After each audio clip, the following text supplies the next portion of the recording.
अस्सलामुअलैकुम dear students, welcome to Rahman maths academy. Student, आज की क्लास में हम एक्सरसाइज 9.2 के जो रिमेनिंग क्वेश्चन है उनको सॉल्व करेंगे। क्वेश्चन नंबर 4 की स्टेटमेंट देखें। कहते हैं given that triangle A B C and triangle D E F are similar. हमारे पास दो ट्राइंगल्स हैं, एक ए बी सी और एक डी ई एफ, दोनों सिमिलर हैं।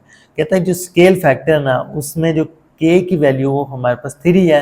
कहता है if the area of triangle A B C, जो फर्स्ट वाली ट्राइंगल है ना, उसका एरिया हमारे पास है 50, इसको हम A1 कह देते हैं। ठीक है। कहता है find the area of triangle D E F, इसको हम A2 कह देते हैं।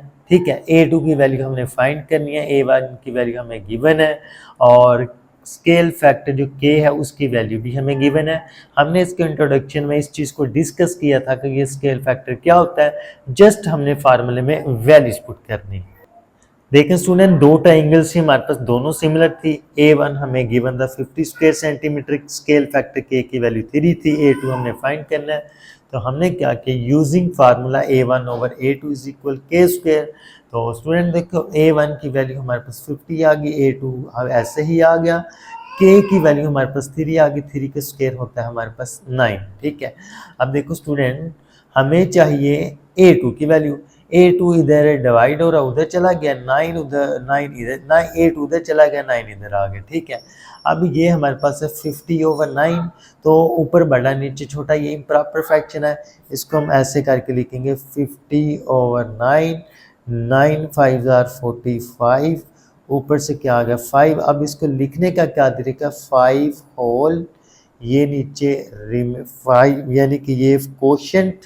ठीक है, इसे कहते हैं 5 होल, और ये रिमाइंडर 5 ओवर डिवाइजर। ठीक है, कोशेंट रिमाइंडर ओवर डिवाइजर। ठीक है, तो ये इसका आंसर है। आई होप ये पार्ट आपको क्लियर हो गया होगा। अब हम चलते हैं इसके नेक्स्ट पार्ट की तरफ। अब स्टूडेंट क्वेश्चन नंबर 5 पे आ जाओ। ठीक है, क्वेश्चन नंबर 5 के कहते हैं हमारे पास दो कोऑर्डिनेटर्स हैं, ए बी सी डी और ई एफ जी एच, दोनों सिमिलर हैं और विद द स्केल फैक्टर जो के की वैल्यू है वो 1/4 है। If the area of coordinator A B C, जो हमारे पास फर्स्ट वाली कोऑर्डिनेटर है ना, उसका एरिया 64, जिसको मैंने कह दिया A1। हमने फाइंड करनी है ये जो सेकंड वाली कोऑर्डिनेटर है ना, इसका एरिया फाइंड करना है, जिसको मैंने कह दिया A2। सेम जो हमने क्वेश्चन नंबर 4 किया ना, सेम वैसे ही है, बहुत सिंपल है। हमने जस्ट फार्मूले में वैल्यूज पुट करनी है। As coordinator A B C D and E F G H are similar. Student, coordinator ऐसी शेप को कहते हैं जिसकी 4 साइडें होती हैं। ठीक है। इधर इधर देखो, स्केल फैक्टर की वैल्यू हमें के गिवन है 1/4, A1 एरिया जो हमें गिवन है 64 स्क्वायर सेंटीमीटर, A2 का एरिया हमने फाइंड करना है। ठीक है। अब हमें फार्मूला पता है A1 over A2 is equal के स्क्वायर। A1 की जगह हमारे पास 64 आ गया, ये A2 ऐसे ही आ गया, के की जगह 1/4 और होल स्क्वायर आ गया। ठीक है। ये 64 ऐसे ओवर A2 आ गया। 1 का स्क्वायर हमें पता है कि 1 ही होता है, 4 का स्क्वायर होता है 16। हमें चाहिए A2 की वैल्यू। ठीक है।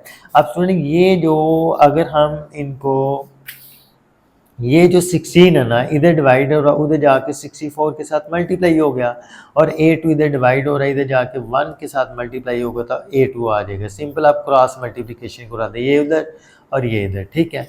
इन दोनों को मल्टीप्लाई करवाएं तो हमारे पास आ जाता है 1024। और स्टूडेंट, यही हमने फाइंड करना था, एरिया A2 जो कि हमारे पास है 1024 के सेंटीमीटर। आई होप ये पार्ट भी आपको क्लियर हो गया होगा। अब हम चलते हैं नेक्स्ट पार्ट की तरफ। स्टूडेंट, क्वेश्चन नंबर 6 पे आ जाए। ये बहुत इंपॉर्टेंट है बोर्ड पॉइंट ऑफ व्यू के हिसाब से। The area of two similar triangles, हमारे पास दो ट्राइंगल जो कि दोनों सिमिलर है। ठीक है। जो फर्स्ट वाली ट्राइंगल है उसका एरिया हमारे पास A1 मैंने कह दिया 16 है, और जो सेकंड वाली ट्राइंगल है A2 वो हमारे पास है 25 स्क्वायर सेंटीमीटर। कहता है what is the ratio of the pair of corresponding side.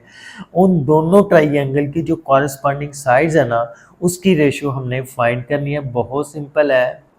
तो देखिएगा student, area first triangle A1 हमारे पास 16 स्क्वायर सेंटीमीटर है, area of second triangle A2 हमारे पास 25 स्क्वायर सेंटीमीटर है।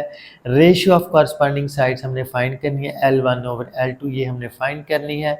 अब हम यूजिंग फार्मूला करते हैं A1 over A2 is equal L1 over L2 whole square. तो A1 की वैल्यू मैंने 16 पुट कर दी और A2 की वैल्यू 25, L1 ऐसे ही L2 ऐसे ही, यानी कि हमने कॉरस्पॉन्डिंग साइड्स की जो रेशियो है ना उनकी लेंथ की रेशियो फाइंड करनी थी।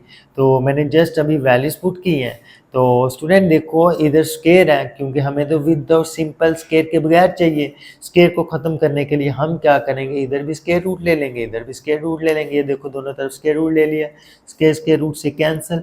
अब हमें पता है कि 16 का जो स्केयर रूट 4 होता है और 25 का स्केयर रूट 5 आता है।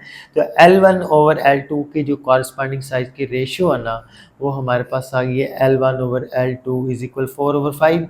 और इसको आप ऐसे भी लिख सकते हैं L1 रेशियो L2, ये किसके इक्वल है 4 ratio 5।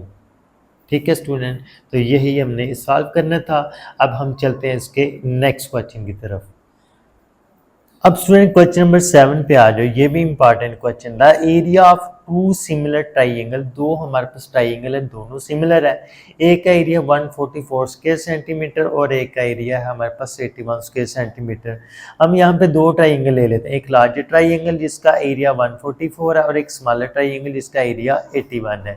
If the base of large triangle, जो बड़ी ट्राइंगल है उसकी जो बेस की लेंथ है वो 30 सेंटीमीटर है, कहते हैं find the corresponding base of smaller triangle. जो कॉरस्पॉन्डिंग बेस है ना उसकी हमने बेस लेंथ फाइंड करनी है। ठीक है,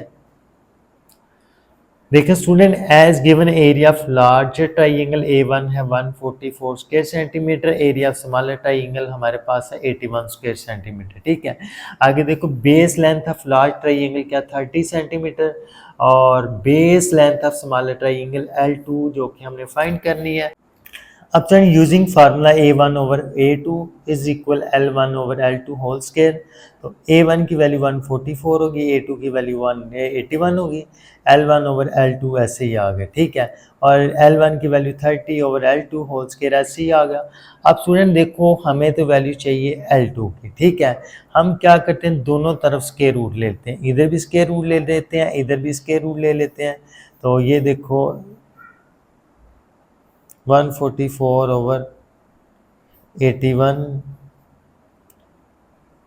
30 ओवर L2, ये स्केयर के रूट से कैंसिल। 144 का स्केयर हमें पता है 12 होता है और 81 का स्केयर रूट हमें पता 9 होता है। ये 30 ओवर L2 हो गया। ठीक है, अब हम क्या करेंगे स्टूडेंट, L2 इधर डिवाइड हो रहा है, क्रॉस मल्टीप्लिकेशन कर देते हैं। ये इधर डिवाइड हो रहा है, इधर जाके L2 मल्टीप्लाई बाई 12, 9 इधर डिवाइड हो रहा है, उधर जाके 30 के साथ मल्टीप्लाई। अब हमें चाहिए L2 की वैल्यू, L2 इधर रहने देते हैं, 12 इधर मल्टीप्लाई हो रहा है, उधर जाके ये 3 9 27, 27 और साथ ही 0 आ जाएगा। 12 इधर मल्टीप्लाई, इधर आके डिवाइड हो गया। तो अगर हम 270 को 12 से डिवाइड करें तो हमारे पास आंसर आता है 22.5। तो ये हमारे पास लेंथ आ गई L2 की। ठीक है स्टूडेंट, आई होप ये वाला पार्ट भी आपको सही से क्लियर हो गया होगा। अब हम चलते हैं इसके लास्ट क्वेश्चन की तरफ।